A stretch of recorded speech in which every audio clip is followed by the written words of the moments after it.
Control of Lake Erie was critical, and both the British and the Americans gave building a fleet there a high priority. In charge of the American effort was Oliver Hazard Perry, and the British was Captain Robert Barclay. Perry worked himself and his men to exhaustion in order to build a fleet at Presque Isle.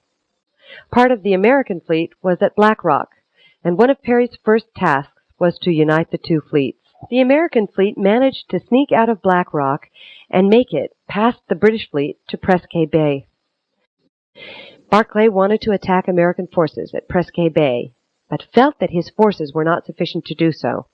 On the last day of July 1813, when the British fleet was temporarily absent, Perry felt the time had come to move the fleet out of the harbor and over the 6-foot bar between them and the lake. It took 3 days to carry the ships over the bar, and at the end Barclay arrived, but not knowing that the ships coming over the bar were not armed, sailed off to await reinforcements in the form of the newly finished British frigate, the Detroit.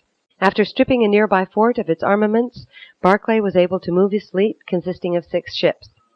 Barclay's 6 ships could throw a broadside of 459 pounds, compared to the 9 American ships, which could send a broadside of 896 pounds. At dawn on the 10th of September, the American ships spotted the approaching British forces. Perry ordered the American ships to close quickly. Each was assigned its own targets. The Lawrence closed on the Detroit. Most of the British fleet concentrated fire at the Lawrence, which was soon engulfed. All of the American vessels were engaged in firing with the exception of the Niagara.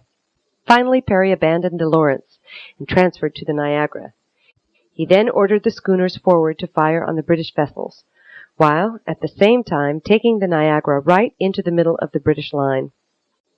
As the Niagara raked them across the bows, the schooner hit them from the sterns.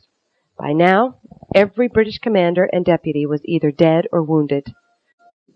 The British had no choice but to surrender. Perry then uttered his famous words, "We have met the enemy and they are ours."